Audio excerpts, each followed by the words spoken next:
run on empty, now I'm on a roll. Same old road, but it's a different glow. Ain't nothing crazy, just a shift in gears. Funny how it all got clear. Used to think I had to chase the high. Now it finds me every time I try. Didn't see it coming like this.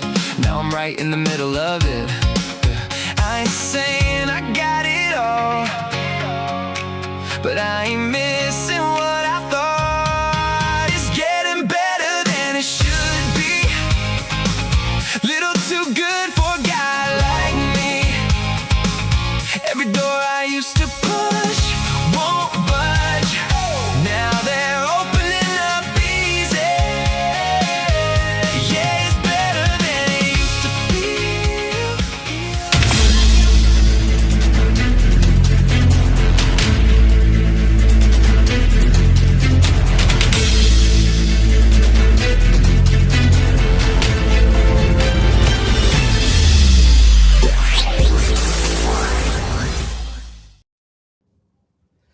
Welcome into Apex News Above the Noise. I am Kyle Thompson. And I'm Craig Blanton. Tonight we're doing... down the phone. Yeah, let's do that. Tonight we're doing something a little different. This is not our usual newscast. Tonight we've got a guest in the studio, and it's someone who has a direct and daily impact on the lives of thousands of families right here in Franklin County, Kentucky. He's been leading the Franklin County Public Schools districts for 9 years now. Is that right? 10 years now, at the helm of a system that covers 6,000 students, 15 schools, and the full range of what public school district has to take on. Yesterday, he was standing alongside Governor Andy Beshear at a press conference that announced Franklin County Schools is joining a pilot program that could change the trajectory of early childhood education in this community. We have a lot to talk about tonight. Superintendent Mark Kopp, welcome into Apex News Above the Noise. Thanks for joining us tonight, sir.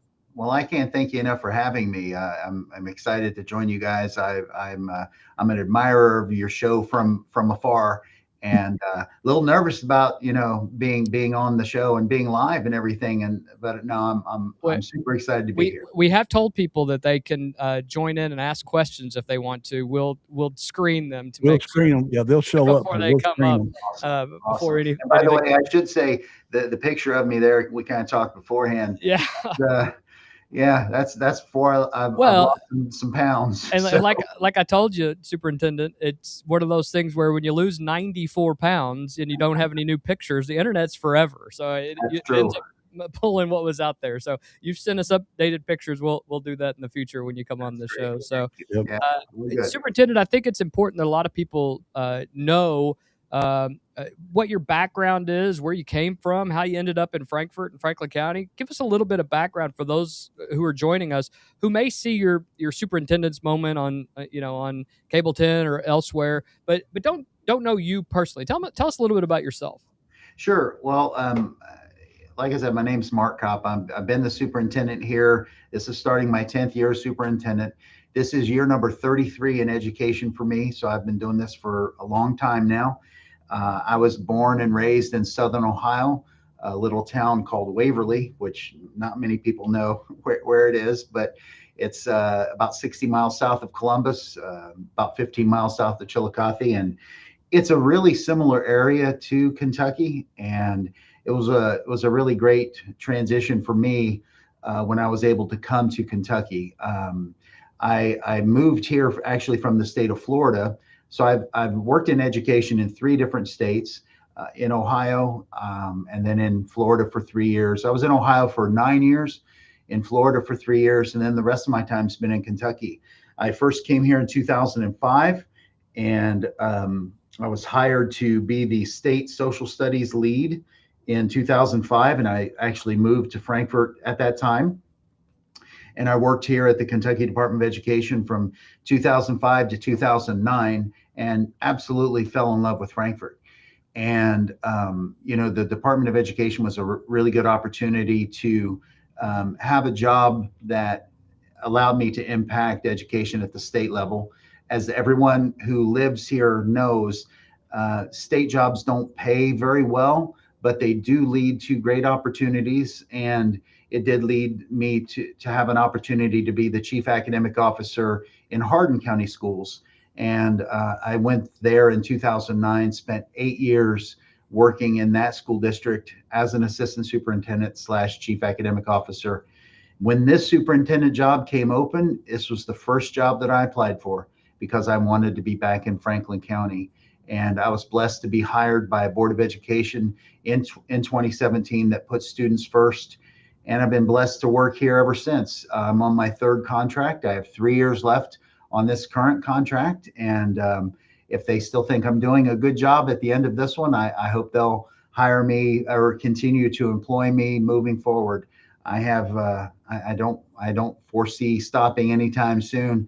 Really enjoying what I do and love this community. I have a wonderful wife of 30 years. Carrie is her name. She's a dietitian. If I would have listened to her 30 years ago, maybe I wouldn't look like the pictures that are on, but I did. I finally started listening to her when it comes to eating. And we have a beautiful daughter, Ava, who's just turned 21 years old. She graduated from Transylvania University in May with a degree in history, and she is now working for an ed tech company. So super proud of her. Nice. But happy to be here with you all, and I can't wait to talk about pre-K and about anything else you want me to talk about. Well, let's start off with when you got here, because we remember when you were here and how things have changed to today. Like I looked up today, I didn't realize this. I thought we had 11 schools under your purview. It's actually 16 when you count all of them together. Tell us how, when you got here, what you came to. Sure. And without getting into pre-K, we're going to spend a lot of time on that. But how the new school buildings, the SROs, all that kind of stuff.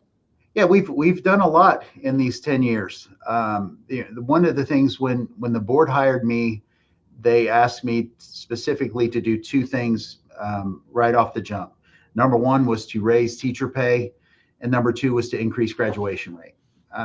Our teacher pay in 2017, we were 90th in the state, Franklin County Schools, out of 171 districts. And we're the 22nd largest district in the state, and that's unacceptable. So one of the first things that we did was we started implementing pay raises every single year in our district across the board, not just for teachers, but for all of our staff, custodians, cooks, our administrators, our bus monitors, our bus drivers. Long story short, over the course of this time, we've gone from 90th in the state in teacher pay. We are now 26th in the state in teacher pay. That's great. Much more fair when you're the 22nd largest. I'm trying to get us to 22nd, so that we're right in line with our size. I think that's honestly a good metric to judge these things by. You've got some outliers out there. When you have, like, Beechwood Independent is a super wealthy district in northern Kentucky, and they pay very well. Anchorage Independent, tiny little, Anchorage, that's what I was going to say. huge tax bases. So, but I'm proud of where we are, but we're not where we need to be yet. And we're going to keep doing, 9 of the last 10 years, we've been able to give at least a 2% increase in pay. The only year that we weren't was the COVID year. We just couldn't do a pay increase because the world was so different. We didn't know what was going to happen at that time.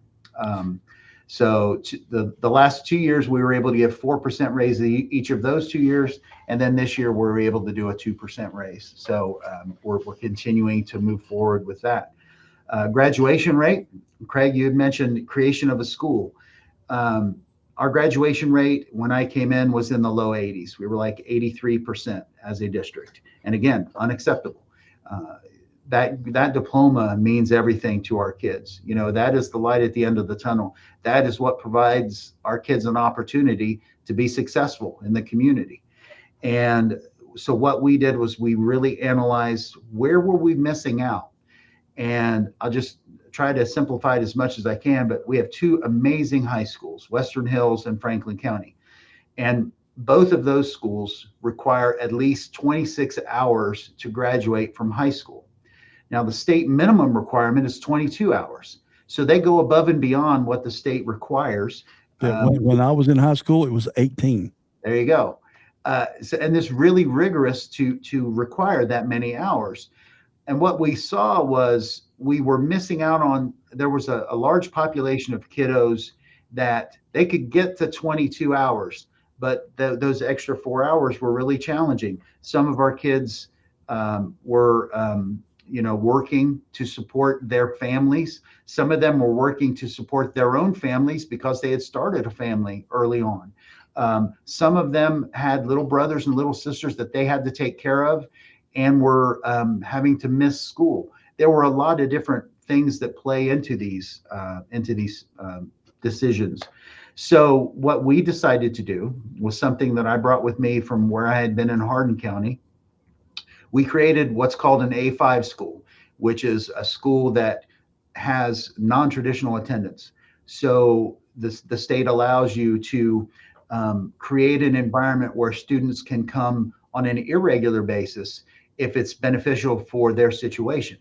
And you put them on a learning platform that allows them to work remotely and also come in person when they can to receive support from teachers to take all their assessments. And so we created William Cofield High School. William Cofield High School came in 2019, named after one of our most amazing board members, William Cofield, who served this district for so many years. And it was really fitting that we named the high school after him because he was an advocate for making sure that all kids had a chance to succeed. Where's that located, Mark? So William Cofield High School is physically located at Franklin County High School in the Career Tech Center. So there's actually 3 different high schools that are on one location. And William Cofield is a really innovative thing in that students can come when they can. They can also, if they can come from 8 to 11, they can come during that time. If they can only come on Wednesdays and Fridays, they can come during that time. It allows them this alternate attendance model so that they can work, they can support their families, and they can still get their education. And they can get to 22 hours, which is what William Cofield requires for graduation. Since its inception, I named Adam Nance the principal there, and Adam has done just an absolutely amazing job working with these kids, and Casey Tarter, the lead teacher there, identifying students, helping them find success. And we've graduated well over 560 students at William Cofield High School since its inception. And we just put this on the board, but Adam Nance was just named Kentucky Outstanding School Administrator of the Year, which is truly impressive. You're talking about a fairly new program altogether. It is unique in that obviously Adam been a part of the environment of the school system for a long time, but what he has done at that program already is really significant, and I think should be applauded for that. I appreciate you saying that. And I believe in hiring rock stars and letting them do their jobs. And Adam's a rock star. You see the logo behind his picture there, William Cofield High School. He created all of that. He branded the school. He created something like a Michigan Spartan, something like that. It's a little like a Michigan State Spartan, but you're not a Michigan State Spartan fan because you're an Ohio State guy. Right. That's right. Yeah, that's why I said that. So, but no, Adam is an inspirational leader who the kids gravitate to, and he not only has successfully built William Cofield High School, he is also the principal of Future Forward, which the Future Forward Educational Center. I'm really proud to say that the Department of Justice and the Department of Juvenile Justice, and KEXAC, which is the Kentucky Educational Collaborative for State Agency Children. Both of those organizations came to me several years ago, and they were struggling with educational services at the Fayette County Regional Detention Center. And they asked if we as a district would be willing to provide educational services, which is really unique. And that's a big compliment. Yeah, huge compliment. And to be able to service a different county. And we said, yes, let's go. And since that time, we've been providing educational services for students at the detention center. Adam and his team there do an amazing job. So again, we have a promise that we've made in this district. We kind of eschewed mission and vision statements. I'm not a big believer in those. They become, no one can remember them. Right. So instead, a few years back, we created and crafted a promise statement. Really simple. And that promise statement is every student succeeds. And we live by that every single day. Every Well, student succeeds. Well, I'm glad you mentioned that, because I want to ask you this question. You've received exemplary evaluations for the last 9 school years from the Board of Education consistently, including just last month in June of 2026. What's your own personal philosophy that drives the way you approach this particular job? This could be a very easy administrative job if you wanted to make it that, and you don't. You're very active. People see you in car lines. They see you at sporting events. That's not something you see with all administrators. But what is your personal philosophy, whether professional or in a community like this? That's a great question, Kyle. And I appreciate you asking me that. And I appreciate the kind words very much. Sometimes these jobs are thankless jobs, but you're always going to deal with some folks that aren't really happy all the time. And that's okay. Right. That's this job right. Really is kind of problem solving.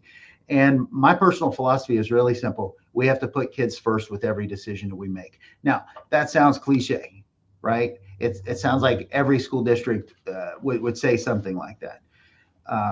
But you have to believe that to your core.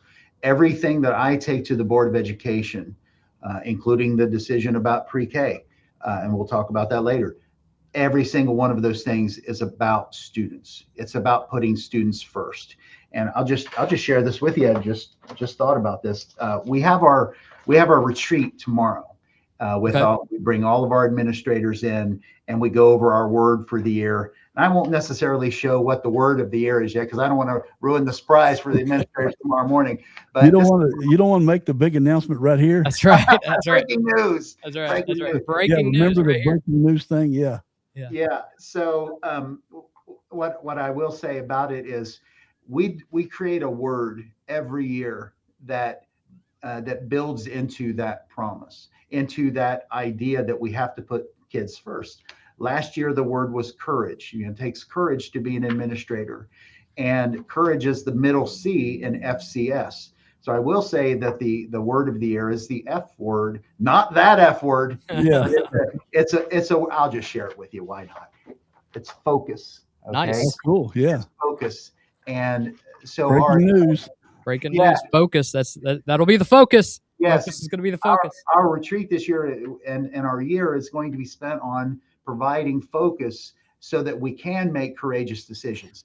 Focus plus courage leads to the S word, which is next year. And we know what the S word is yet. We're not going to say that just We're yet. not going to ask. Yeah.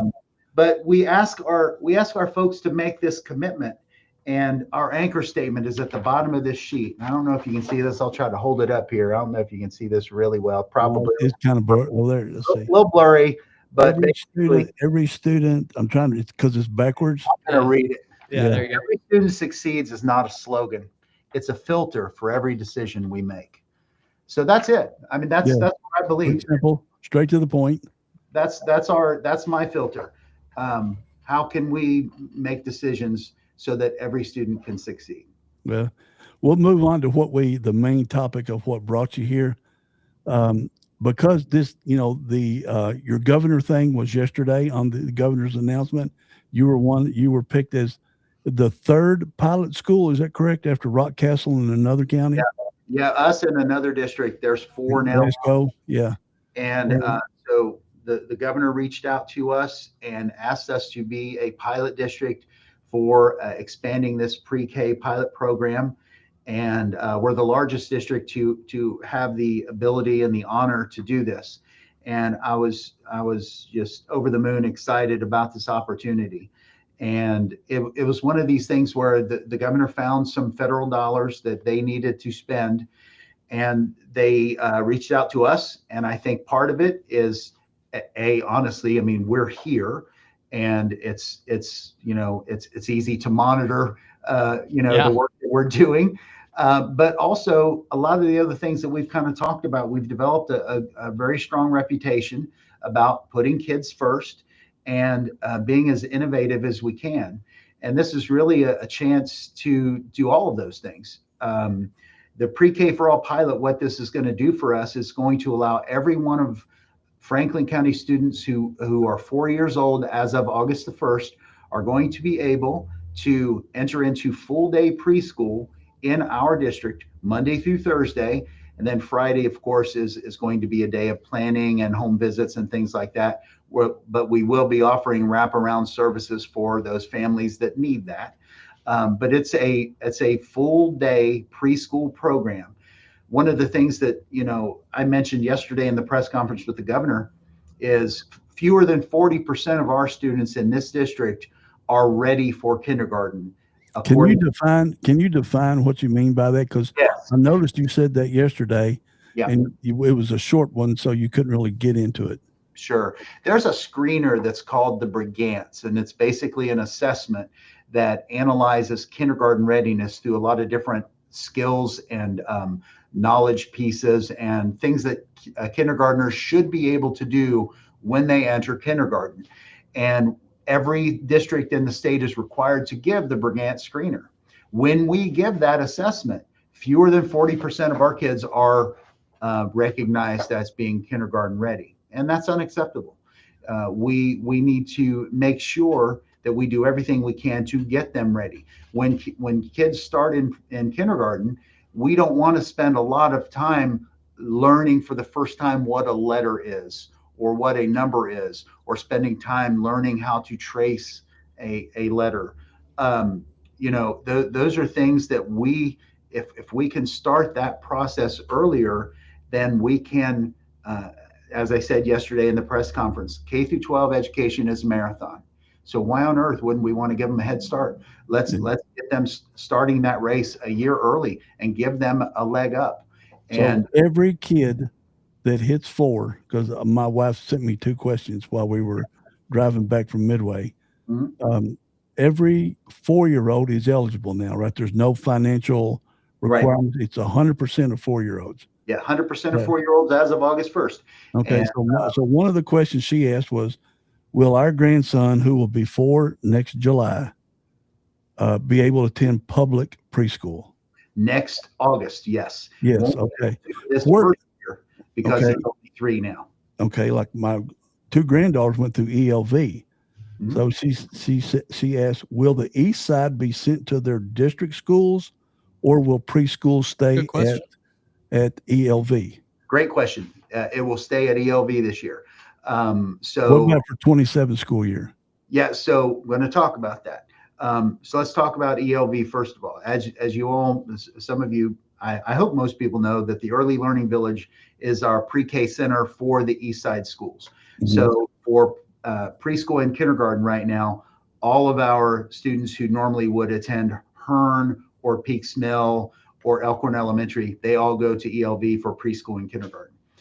So this year, same thing. Those 3 schools, preschool, we have room for up to, currently we have 4 classrooms there of preschool at ELV. We have room for up to 6 or even maybe 7 more. At Hearn? So at the old Hearn, which is now ELV. Yeah. Okay. Yeah. So yeah, it will continue to serve as the pre-K center for the East Side. For the West Side schools, for the time to come, right? For years down the road. Okay. I'm going to talk about next year in just a second. Okay. For the West Side schools, currently West Ridge and Collins Lane and Bridgeport, those 3 schools each already have 1 preschool classroom, right? So we have room for up to 1 to 2 more preschool classrooms in each one of those buildings. So depending on how many students that we enroll, and since yesterday at 4:00, by the way, we've enrolled more than 40 students already. Wow. We're super excited about that. Yeah. We have the capacity with this pilot to enroll up to 240 students total. That would be 12 classrooms worth of preschool kids, mm-hmm. half on one side of town and half on the other side of town. Now, year 2027, year 2 of this pilot program, there's some really cool things that are happening in our district. As your drone has shown us, we're getting ready to open a brand new elementary school, Elkhorn Elementary, on the banks of the Elkhorn Creek. And that new building has an entire preschool wing that has 6 classrooms in it. Oh, okay. So it will still manage to have 6 classrooms up to 120 students in that building. If in year 2 of this pilot, if we have more than 120 students on that side of town, we have the capacity still, because we will still have ELV, to, we're going to need to do a few fix up things in ELV, but we could still run it for the rest of the pre-K if we needed to on the east side of town. We also have some room in the buildings, in those other buildings, but the plan, in all honesty, is next year to move our kindergarten classrooms to those schools. So Hearn would have their kindergarten students, ELV, or Elkhorn Elementary would have their kindergarten students, and Peaks Mill would as well. So they're going to take up some space, but we have some flexibility because we are opening up a new building. Yeah, because that a lot of people want to know, because like I got one granddaughter at Hearn now.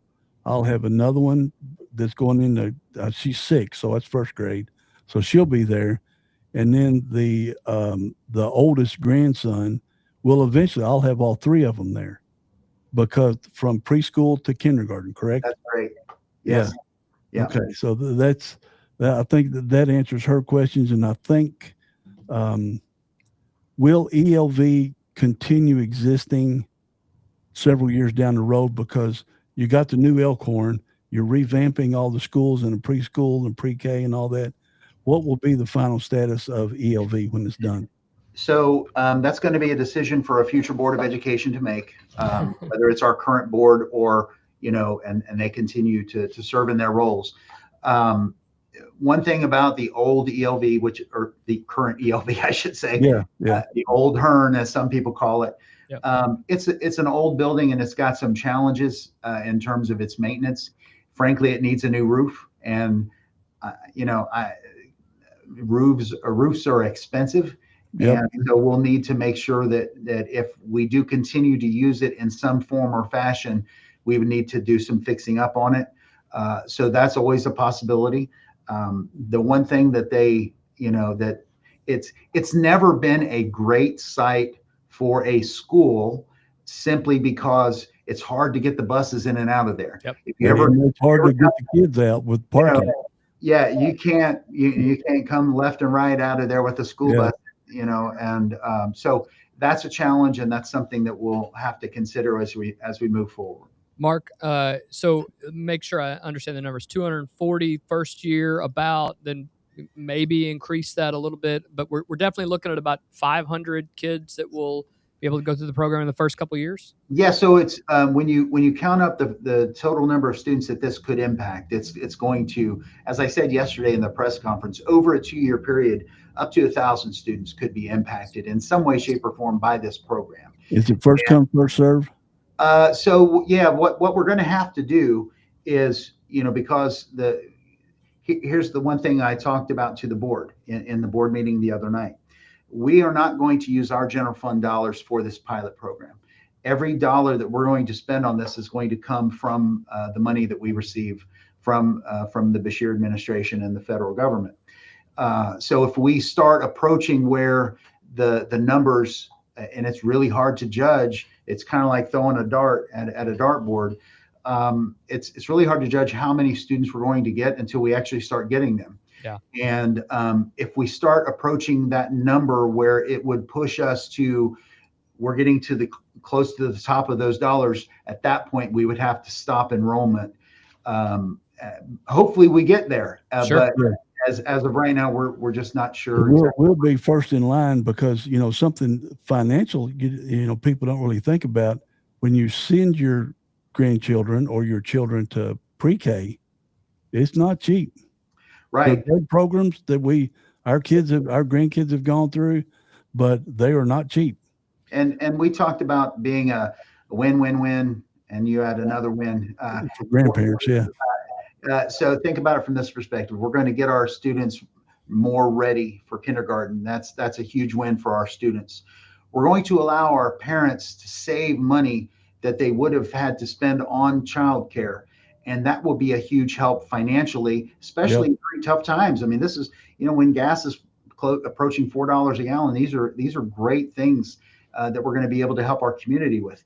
that also may enable some of our community members who might have to stay home and take care of their children right now, might enable them to go back into the workforce. I think that can't be overstated enough in this day and time where you're worried about, even if I can get my child in a pre-K program or preschool of some kind, it's not all day, and it's not 4 days out of the week, and it makes getting a job for some people very, very difficult because of that. And I think that's important. Will the students at the pre-K program, will they have the opportunity to be a part of the aftercare program that you all have as well? Yes, we are working through all of the logistics of that as we speak, actually. But yes, we want to make sure that we provide services for our families, current students, as well as our incoming students. So, because we know that we can only offer this Monday through Thursday, we have to have a day for our teachers to plan. We also send teachers on home visits as part of our preschool program. Fantastic. So we keep that day, and we know that can be challenging for parents to find childcare. So we will be offering our ASP wraparound services, and we're going to expand that for as many as we need to. And that there will be a small fee associated with that for our families, just so, because we have to, we have to be able to operate that, but it's minuscule in comparison to what they would. And I can tell you personally how good the ASP program was, because my daughter ran one of them, if you remember, Mark. Well, and my daughters went to the one at Peaks Mill. I mean, and my son. Did. And myself. I don't remember the one off of behind the fire station there. What that was, I guess that was an Elkhorn at one time. Yeah. But all the parents I talked to, that they loved the ASP program. The people that were running it and working there just loved the kids to death. I mean, when I picked Megan up for lunch or something, and every now and then one of her helpers would go with. They come out all laughing and smiling. So. Yeah. It makes it easy when it's an enjoyable place to work. We have to make our educational environments places where people want to be, and our ASP programs do such an amazing job. If you ever want to, if you need to smile, just go and spend some time in our schools. Oh yeah, for sure. Seriously, it's just when I have an especially tough day, I just try to get into a school and see kids. As soon as I get to see kids, it makes everything. Do most of them know who you are, Mark? It's interesting because it's like Undercover Boss with the little kids. Right. Yeah, I'll tell you a good one. This past spring, I went into a school, and it was I'm not a humongous fan of wearing shirt and tie, because I like to, we don't need this day and age. We don't need to do that. Right. No. And so I had a quarter zip on. And I went in, and there was this little guy I was talking to in one of our elementary schools. I was like, "Hey, how you doing? How's your day going?" He's like, "Who are you?" I said, "Well, I'm the superintendent." And he's like, "Why are you dressed like that?" I was like, "Well, I'm just comfortable." Yeah. Next time you go to that school, you got to be careful what you're wearing. Right. Let me ask you this, Mark. In the press conference yesterday, you said something, and it kind of stuck with me, and I want to ask you about it. You said that it's not a hypothesis or an educated guess about what pre-K does. And for those people who may not be on the pre-K bus yet, whether they don't have children, or all their children have graduated, or they're just not sure what they want to do yet because their children aren't quite in that role. What did you mean by that?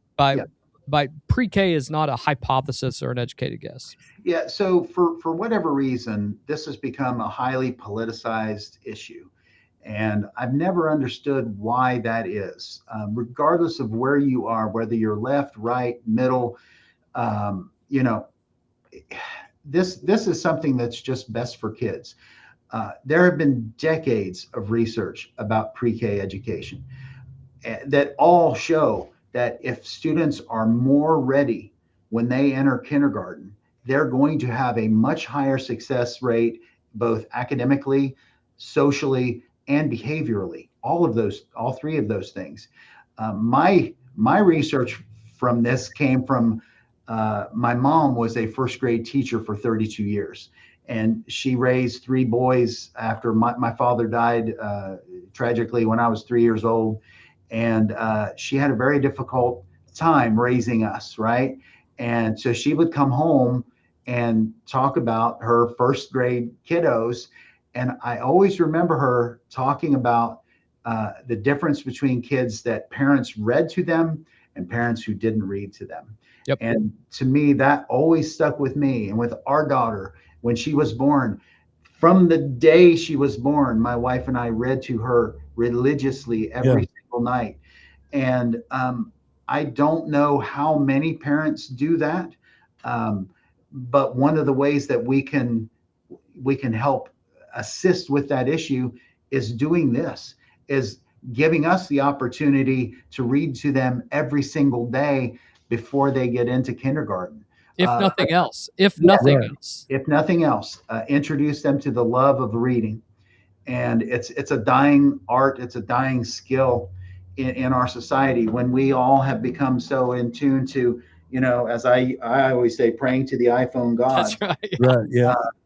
Let's make sure that we put books in kids' hands as much as possible. So Right. I think all of the real research that you read shows that this should not be a political issue. And by the way, I want to address that if I can, just for a second. Well, that was going to be the next question, but Yeah, let me go address ahead. Republican, Democrat. No. That's not what this should be about. I understand when politics gets involved, and I saw Speaker Osborne's his quote in the paper today talking about how the governor can find money for his political things. But golly, let's take that stuff out of it, folks. These are our children. Can we not come together on an issue that's focused on children? Let's work together to find ways to fund this. I truly believe, and just like kindergarten, when I was, a long time ago, kindergarten was the exception. It was not the rule. Now kindergarten is the rule. Full day kindergarten is the rule. You won't find half day kindergarten anywhere anymore. And it's 5 days a week, right? Yes. Yeah. Mark these words. By 2035, pre-K for all will be universal.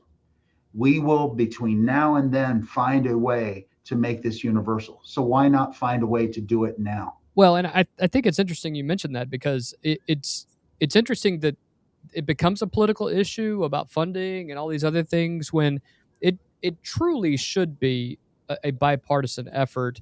That this is something about kids, but also more than that, with regard to this pre-K for all aspect.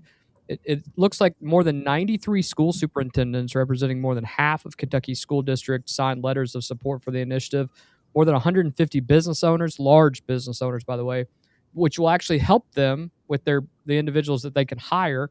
46 local chambers of commerce, 63 county judge executives, 34 mayors. They all support, and those are Republicans and Democrats. Those aren't all just Democrats or Republicans on either side.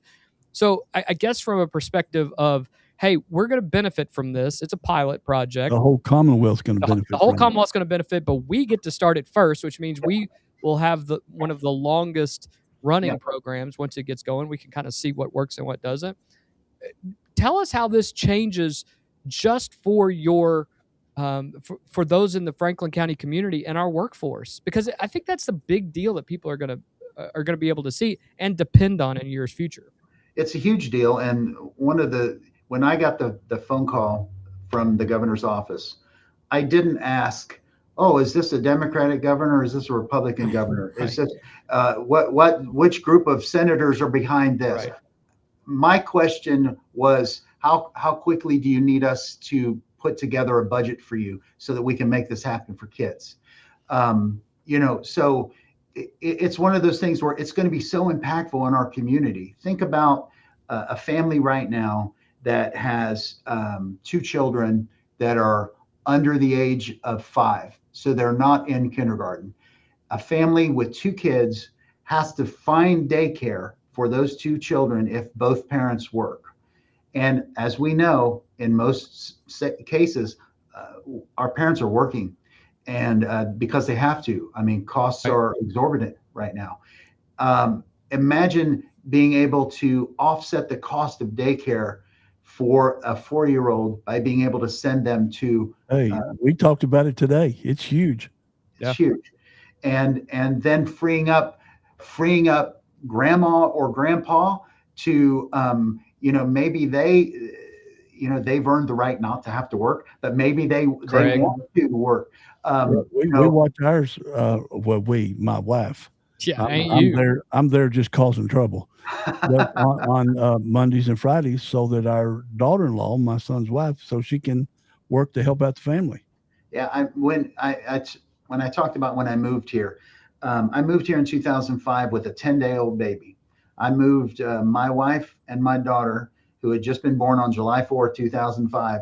I was supposed to start work in Kentucky on July 1st. I had to push him back till July 16th. I moved here into a house that my wife had never seen because she was pregnant and couldn't, Yeah. and she had to stay at home with the baby for the first 6 months of her life. And and I was working a state job. I mean, we found a way to make it work. So imagine if we can just provide some assistance to our families Oh yeah. over the next few years. It's going to be huge for this community. I think. Yeah, it's going to be huge for the kids. It's going to be huge for the economy. It's Yep. going to be huge for small businesses. And with the paddocks open, they're going to need all the. You're gonna need those young families. Jason's told us they're going to be hiring about 2,000 employees. Yeah, and So for any this is great timing for this Sure. announcement in the paddocks. for over the last 24 hours, as I've said, we're well over 40 enrollees already. What I would urge your listeners, everyone listening to this or watching this, to do is, if you are interested, go to the Franklin County Schools website. On the main page of the website, we have the press release, and we will have a barcode that's available for you to scan that you can begin the enrollment process immediately. But So- when does for next year, Mark? Yeah. When would enrollment begin? Because I know it started now. Yeah. So next year it'll be expanding a little bit. Yeah. So, and of course it concerns me because of our 3-year-old now. When could we get our son and daughter-in-law to enroll our child in? What's the first date? Yeah, usually we begin enrollment for the next year right after spring break. And so that's soon. Okay. yeah, and it usually doesn't pick up until the summertime, because everyone's still kind of finishing the school year. Watch me. I'll guarantee you'll be there. We have made enrollment very simple in this district. We have online enrollment. You can click a barcode. Very easy. Very easy. Yeah. And that test you did, you mentioned the start with a B. Brigance. Brigance test. My daughter, she's done it with all our grandchildren. And can you tell us about, is it being able to count to 10, be able to write some letters, read some words, or is it more than that? There's multiple, and I can't I think hop, skip, and jump or something's in there too, right? Let's just say, without me breaking any confidentiality of talking about test things, it's a multiple adaptive measure test. There's lots of pieces to it, and I guarantee this: if a student is enrolled in our preschool program, they will have a much greater chance of being ready for that Brigance assessment and being ready for kindergarten. Okay. Oh, so Brigance doesn't start till kindergarten. Correct. Okay, that corrected my thought. I thought it would apply to pre-K also. Yeah. Mark, let me ask you this. Last thing on this topic. It's a huge topic. I think it's a big deal before we go on to any of the other stuff. Maybe 1,000 kids over 2 years. That's a pretty significant operational commitment. What does this do for your staffing? We've already talked about facilities a little bit, budget, things like that. I assume now you've already talked about the fact that we're not going to use local tax dollars for this. It's going to be a state deal, but you're going to need new staff. You're going to need new staff, right? And so things of that nature. Great question. So with the budget that we submitted to the governor's office for this, again, we'll be getting $1.4 million each of the next 2 years. And in doing the budget, that $1.4 million will cover hiring up to 12 teachers and 12 aides. So every time that you have a preschool classroom, you have to have a teacher and an instructional assistant or aide. It will also cover furniture that we have to purchase for preschool classrooms. There's some requirements that the state, you have to have some certain things. It'll also cover transportation, again, because we're going to be busing students from their home to preschool and back. And it'll also cover instructional resources that we have to purchase. Again, it's not just, kids are going to have fun in preschool, but it's not just about having fun. There's the reason for doing this is starting that instructional journey. So that $1.4 million each year will cover all of those things. And if our enrollment ever gets to the point, and again, with 12 teachers, a teacher can have 20 students in their classroom because, again, they're going to have an instructional assistant as well. So that's a 10-to-1 student ratio. So once we get to 240 students in this new pilot program, if we get that many, that's when we're going to have to stop and go back to the governor's office and say, just in case, hey, we're getting more than what we had thought. Is there some additional funds that would be available for us to expand this? But we really, looking at this community, I'm not sure we're going to get that many. But that's what we're prepared for. I did notice on here on the announcement side from the Franklin County Public Schools website, there is a link on the announcement directly for FCS hiring website. So if there are people who are interested, whether you're already a member of this community or whether you're a surrounding area and you're looking for a position, they can click that link, I assume, and go ahead and look at the open positions and then be watching that if any of those come available as well. Absolutely. And we may be hiring some additional aides, at least at the beginning of this, for this first year, to provide some additional support. So I would encourage think about this, any parent who is now freed up from having to provide childcare, if you want a job, this would be a wonderful opportunity. We will be hiring preschool aides, and it's a great opportunity for you to work with your child and with other kiddos. So I would encourage that. If it does grow beyond expectations and the governor doesn't have the money to expand, is it ethical to seek corporate donations, from because we're going to have the FACT district coming up. Hopefully that'll get going pretty quick. The Franklin Anderson County Commerce Technology Park. We got Buffalo Trace. We got other large businesses in the county. Could they populate a room with like when my daughter was teaching at Frankfurt High, 2nd Street, they put out a list every year. So I just buy the whole list so that her room would have enough. Are those kind of things, is that something y'all are looking into, make your dollars go further where you don't have to buy desk, paper, tissue, things like that?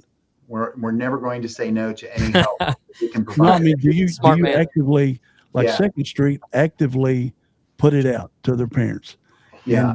And one of the teacher graduates from KSU, when he went to Texas, he carried that down with him to Texas to get Texas parents to help populate his room with stuff. Sure. Yeah. It's a very difficult question to ask and to answer, simply because it's pretty hypothetical. We're not sure how many kiddos we're going to get. The thing that would be challenging from a business perspective is when you're asking businesses to give money for personnel, then personnel is a recurring cost. So it's not like, if you get a one-time amount of like paper, pencils, tissues, toilet paper, those kind of things. Exactly. Those are ways in which our community can provide some great assistance to us. Yes. Okay. Let me ask you this.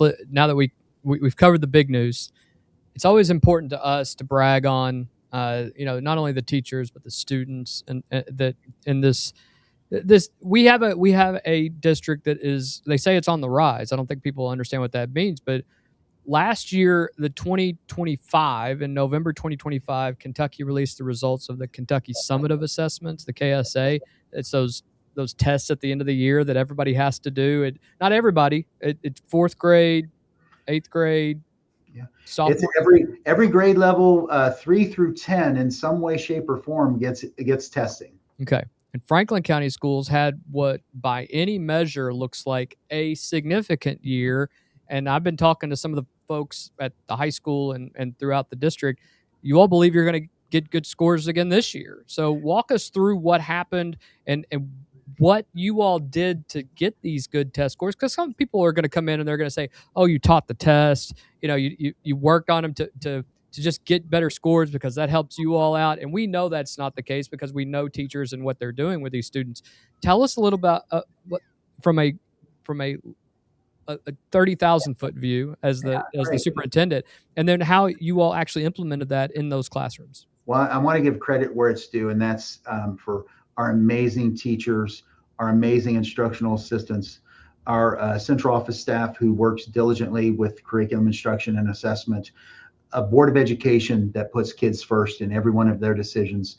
The board has funded numerous helps, for lack of a better way of saying it, things that provide assistance in the classroom. Sometimes those things, they go unnoticed, but they are huge.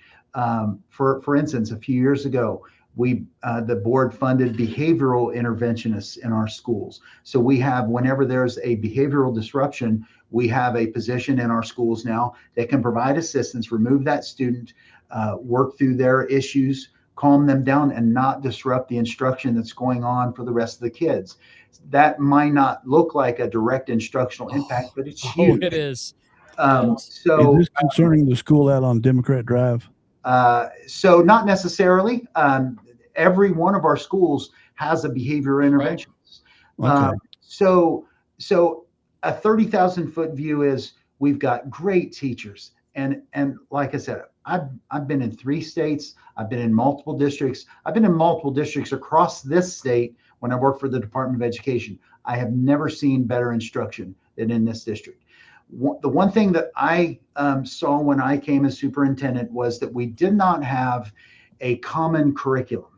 We had great teaching in pockets, right? So we had great teaching going on. Yep. In this school, it was teaching this stuff, but in this school, at the same grade level, they were teaching something different. So over the last several years, we have built a common curricula it's based on the state standards. I give full credit to Dr. Tammy McDonald, who's our chief academic officer. And she and her team have worked with our teachers. They have worked together, something that never would have happened back in the day. When you have Bondurant Middle School working with Elkhorn Middle School, working together, those are important things. And they've developed this common curricula. One thing that we see sometimes in all school districts and in ours is we have some transients. We have transiency. We have a parent who might have to move from one place to another. And it's important when a student moves from, let's say, Elkhorn Elementary to Westridge, that at the same time of year, are they teaching the same thing? Yeah. So that there isn't a repeat of content. Now we are all on a unified curriculum so that we don't have those big gaps that we used to see. Those things become incredibly important because now you have this amazing teaching that's always been here, but it's kind of, aligned. Yeah. And it's congruent to the standard. And that has done more for us, I think, than just about anything. And both of our schools, both our high schools, they've got the green and blue across nearly every category. Yes. Reading, math, graduation rate, post-secondary readiness. This sort of a 2-part with KSU going to a polytechnic, and I'm always, and I'm sure Kyle is too, always, because we know a lot of the professors up there, and Dr. Capo and those. Talk to him about recruiting. Even the baseball coach, I talked to him about recruiting Franklin County students and athletes.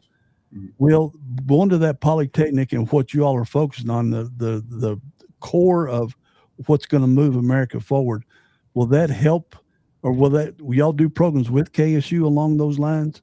Yeah, I think we're willing to work with any of our partners in the university area. With Kentucky State, Dr. Capo is a very dear friend of mine, and he's had a very challenging hand that he was dealt, and he is working diligently to make huge improvements there. And I'm very proud of the work that he's doing. We also partner with BCTC. They have been such an amazing partner. This year, we had nearly 30 students graduated with an associate's degree prior to graduating high school. I've heard that, yeah. And we're only seeing that number expanding.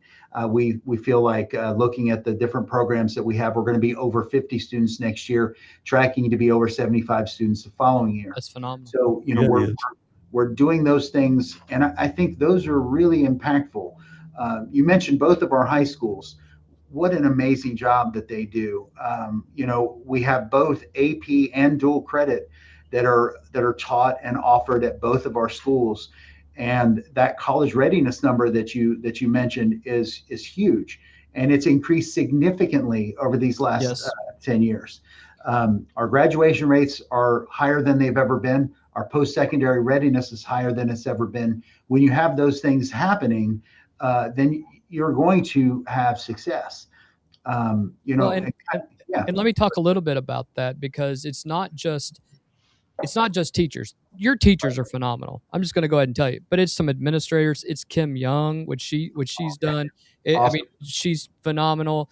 But my daughter Kate, is just finished her freshman year at Bellarmine, and she has a learning disability, and it wasn't always easy for her. But you guys prepared her for college, and she ended up on the dean's list. So it's like it's a situation where you can take all the anecdotal evidence that you want, but when you have kids who want to go to college and want to pursue degrees and careers, and they're not prepared for college, not prepared for how to be prepared for college. It's not just sitting in a classroom. It's Right. studying, writing, not using, ChatGPT for, basic answers.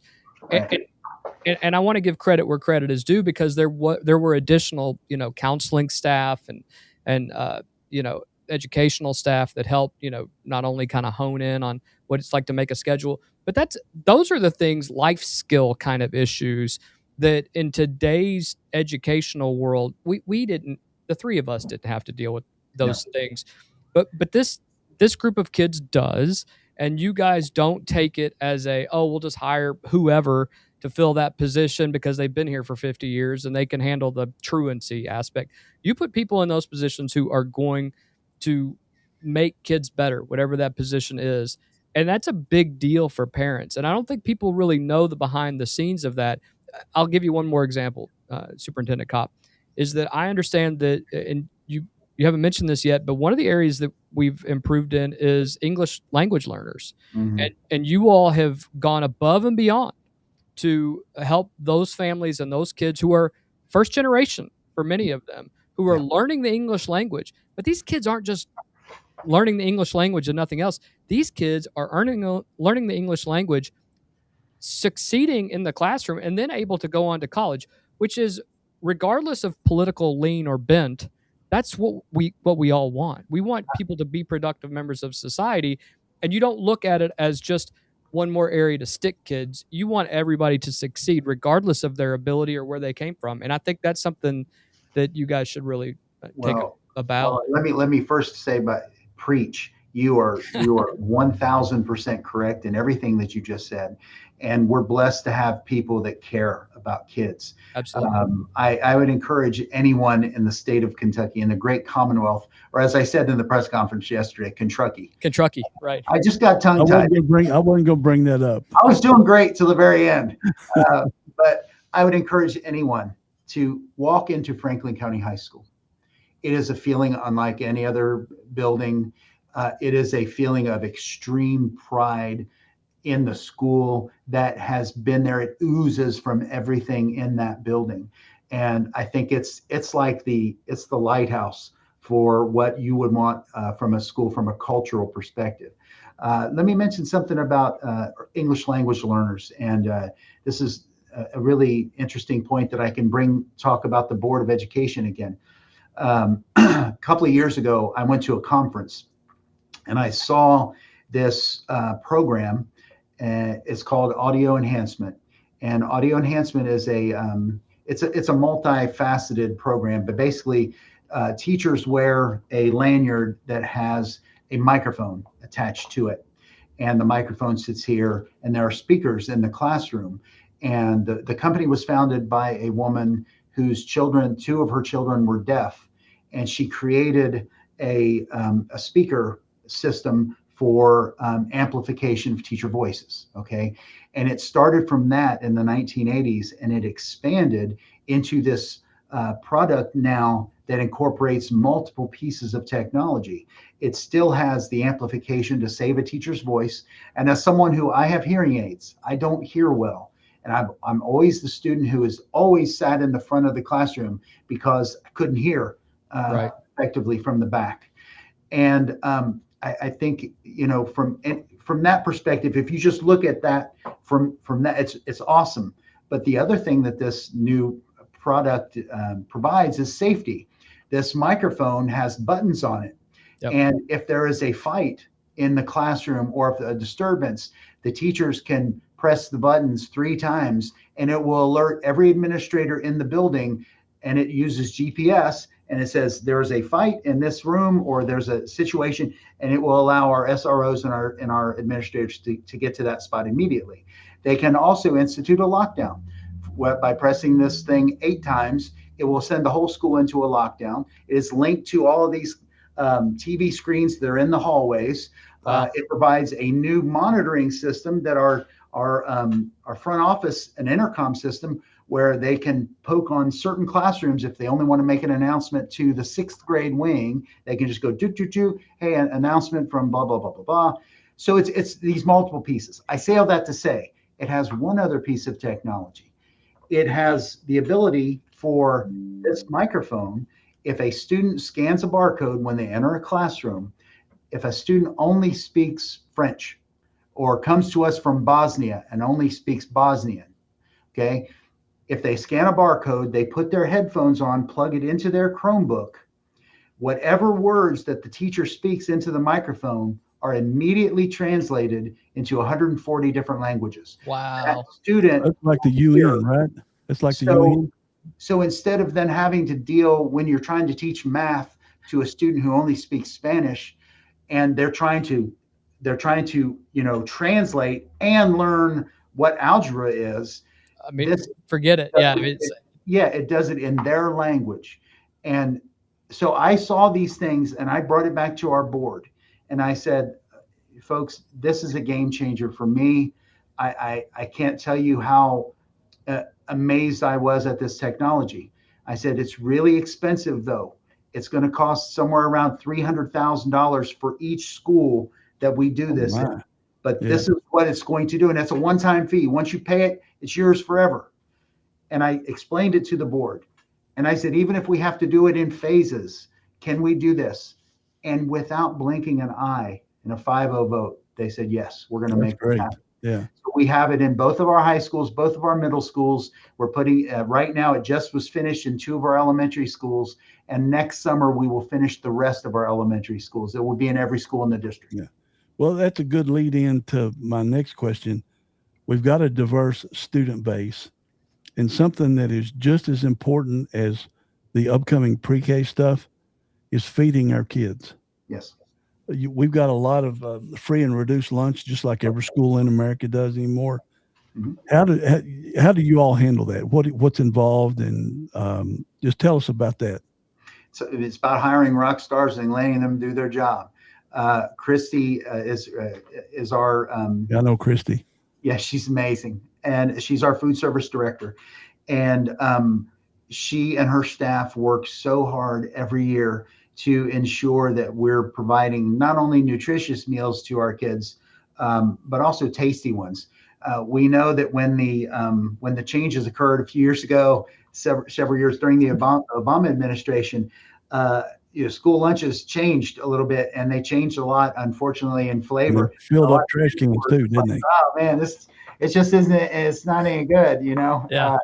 And I remember seeing those pictures of trash cans full of lunch food that the students wouldn't eat. They figured it out though. And so what Christy has done is she's worked within the tenets of what we're required to do with nutrition, but also provide tasty meals and provide choice. Like kids can now, if they don't want the hot food, they can get a salad that is a fresh made salad. They can get a yogurt smoothie every day. That's one of the, not smoothie, but parfait. Yeah. Right. Everybody loves a parfait. That's what. Right. Y'all still serve pizza on Fridays? Yeah, and the other part that I want to mention is we are part of a program called the Community Educational Provision. It's called CEP program, and when you have a certain percentage of your students that qualify under free reduced lunch, then you can apply to this program. And I'm proud to say that every year for the last 3 years, and hopefully moving forward, we have been able to provide free breakfast and lunch to every single student in our district. We have not had to have one student pay in the last that's all students, maybe 5 years. all students. Every student. Yep. So no more seeking donations for students that couldn't afford to come. I mean, you're going to feed them no matter what. Yep. But okay, well, that's great. I didn't know that. And if you see in the community right now, we're providing thousands of meals during the summertime. Right. You are. When I leave the neighborhood, there's the line, and you see it all the time. Yeah. We can't let you go without talking about something that's vitally important to us, but I know it's important to you as well: athletics and extracurricular activities for our students. Because in a community like Franklin County, sports and extracurricular activities matter. I mean, not only do they matter, but it sets. It's one of the things that sets this community apart, not just the rising education aspect of it, but the extracurriculars of that. They matter to the school culture. Obviously, they matter to the students. They matter to you as the administration. Before we get into specifics, help us understand your philosophy on athletics and extracurriculars. And I will separate them in that way because some people are in both, but athletics is an extracurricular as well. But as a superintendent, what do you believe the role of athletics and extracurriculars are in a public school system? They are the light at the end of the tunnel for a lot of students. They are the reason a lot of students get up every morning and come to school. Yes. The one reason they come to school for many of them. Absolutely. Let's call it what it is. They are so incredibly important, whether it's band, choir, football, tennis, whatever the quiz team, which by the way, our quiz teams are unbelievable. Yeah, are phenomenal. They're really good. They're really good.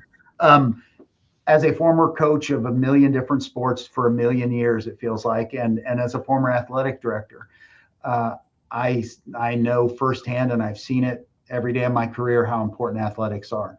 Yep. So when I became the superintendent, I wanted to prioritize it. And one of the first challenges that I was faced with in this community, I'll never forget the person, I won't say their name, but the person who said to me, "Well, you're never going to have turf fields here." And I was like, challenge accepted. Yeah. And within 2 years. And I was on the other side of that saying, we need to have turf fields, right. Superintendent. So and we've got them, and they're spectacular. They are. They're yes, they top are. of the line. Yeah. And now no doubt about it. And now we have 2 auxiliary gyms, one on each side of town.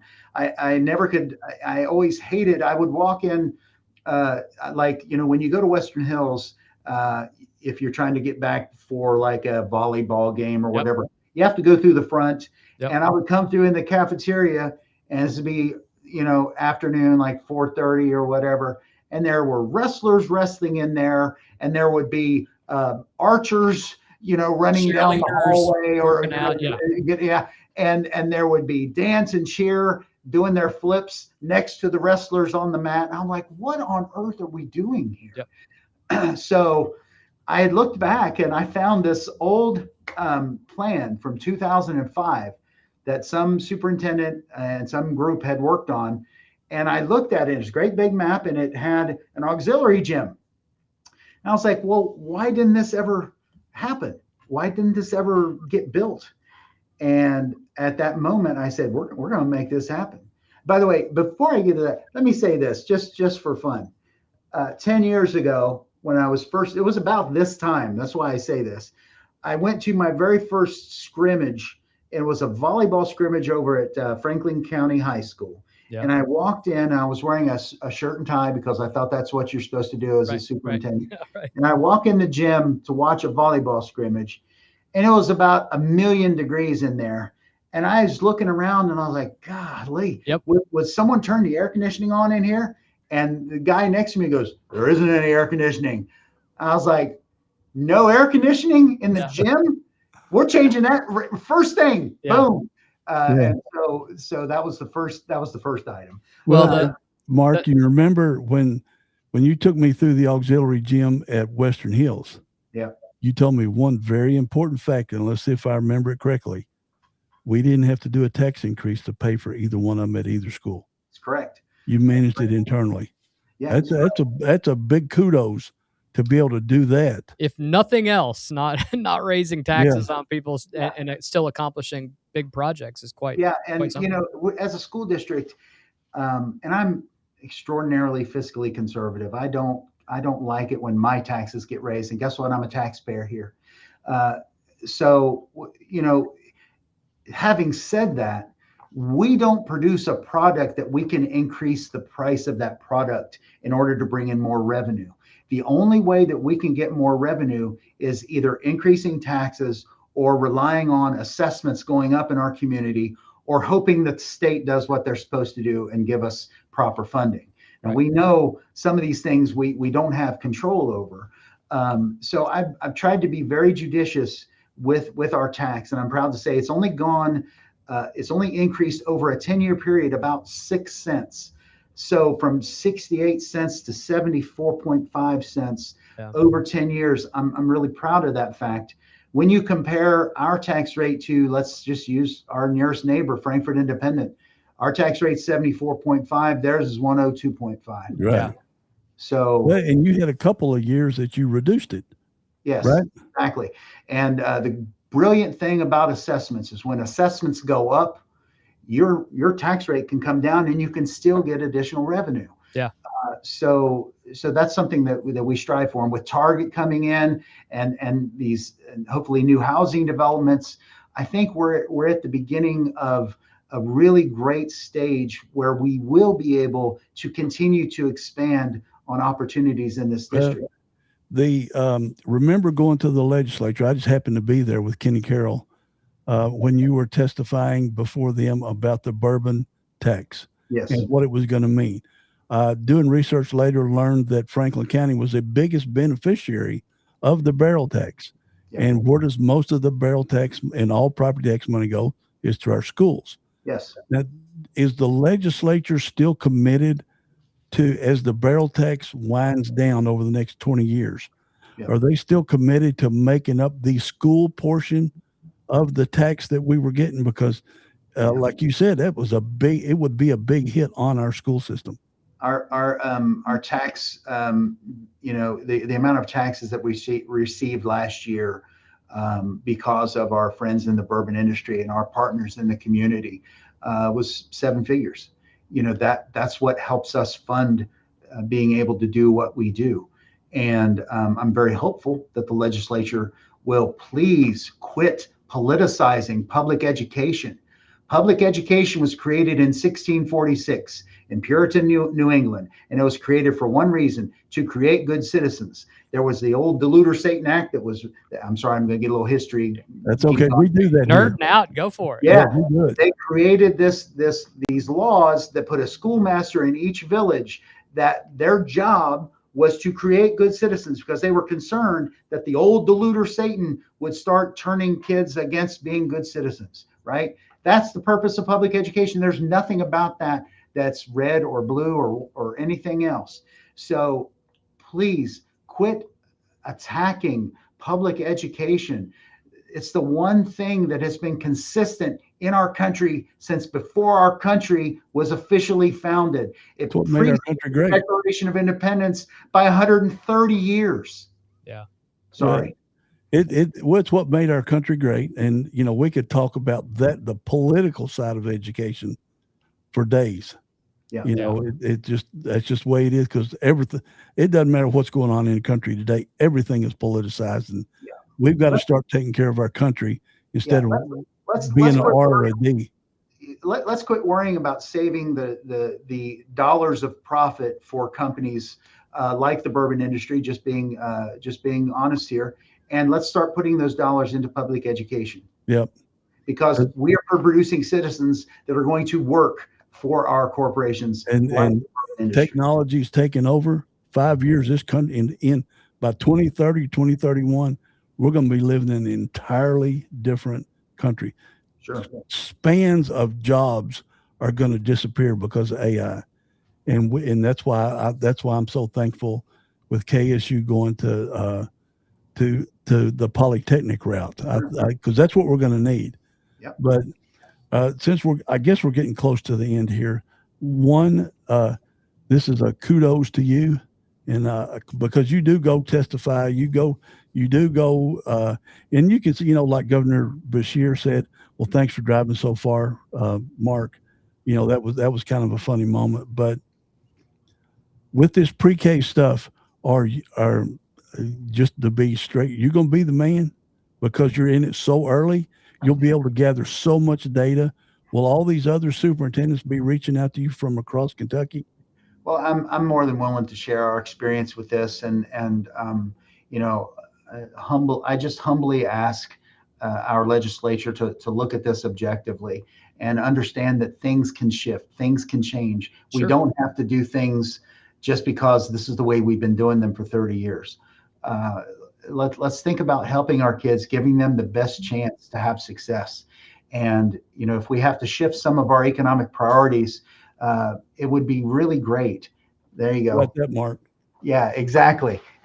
Perfect. It would be great if we can just shift some of those priorities to focus on public education and understand that we're all in this together. And we're just trying to, again, create good citizens and do what's best for our communities. All right, Mark, before we get out of here, we do this with a lot of our special interviews that we do. We're going to do a lightning round. Okay. Right? Short answers. Yep. All right. First one is the hardest, and it's just like what my kids do to me. Favorite school in the district? I can't do that. All of them. Franklin County Schools, one team FCS. That's right. I love it. What about your favorite school board member? Your favorite school board member? That's an easy one. All of them. They're amazing. All 5. One thing families might be surprised to learn about what a superintendent's day looks like. It can start as early as 3 a.m. during the wintertime, almost every day during January and February, and it can go until 9, 10 at night. When I leave this, I'm going to head over to the fair, and I'm going to watch our CTC car. Go ahead, tell about that. Tell about that before we get to the next. CTC automotive kids have taken a Volkswagen Beetle and have juiced it up. They've made it into a diesel, and it's got a souped-up engine, and it's going to compete in the drag race. And so I'll be heading over there here shortly. And I'll tell a quick story. One of your students, he was my son's best friend going through school, went through the tech program at Franklin County, joined the Air Force, and for 3 years was the lead, whatever you want to call it, on his thing for Air Force 2. Oh, wow. That's awesome. Across the country, and it all started with Franklin County High School's vocational school. I'm telling you, the CTC program, it's awesome. Franklin County, not Franklin County High School, but the CTC for the entire district, top notch. There is no other program across the state that competes with it. For anybody, if you're trying to decide if you may move to Franklin County or have your kids attend there, if they are interested at all, and we're not just talking about auto mechanics here. No. Your CAD drawings, your engineering programs, and everything else. These kids are most of them ready for their apprenticeship as soon as they leave the CTC program, or they're already freshmen or sophomores or juniors in college based upon some of the things that they've done. AI is not going to replace mechanics. And, or HVAC.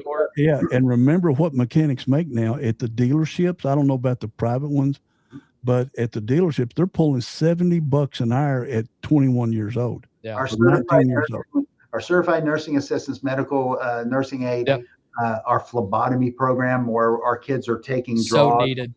It's amazing what they're doing over there. John Sanders, the principal.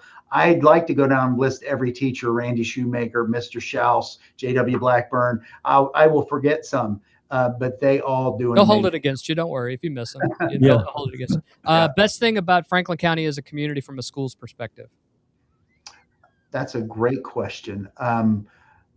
Well, I think that tradition is huge, and I love that we have some great traditions in this community, and I'm very hopeful that some of those things can still be kept in mind as we open our minds to further growth as well. What is the one thing you wish every parent understood about public education that they might not currently appreciate? That it is it's challenging in a time of when the role of parenting has really shifted, and there are a lot of parents. I mean, the vast majority of our parents are they're being pulled in so many directions because of the requirements of living in this economy, and it's a challenge for them. And we are here to do our very best to help your kids succeed. Last one before we get out of here. Looking ahead 5 years from now at Franklin County Public Schools, what does the district look like, and what are you most proud of that you have been a part of and helped build at this point? Well, never forget Proverbs, folks. Pride goeth before a fall. So I don't want to allow it here, though. Yeah, I don't want to be too proud, but I will say that if I had to hang my hat on one thing, it is that we always put kids first. We improved and increased the facilities and the opportunities, and we created a path for all students to have success. Yeah, that's great.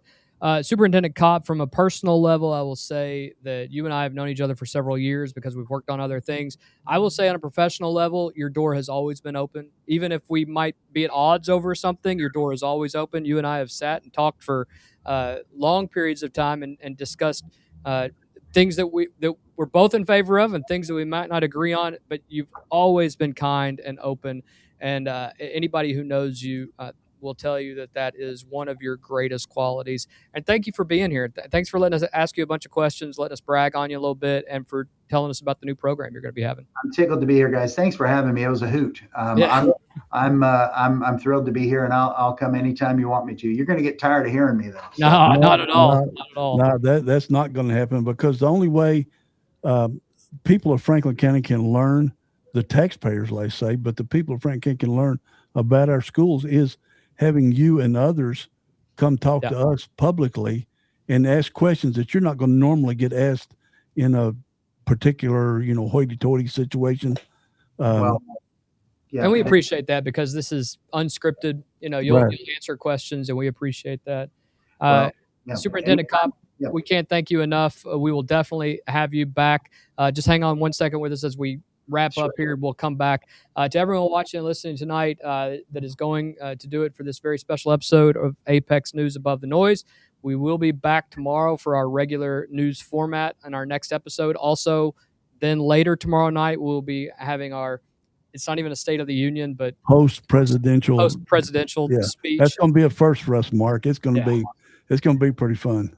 Awesome. Sounds great. Thanks, guys. Appreciate you. Yeah.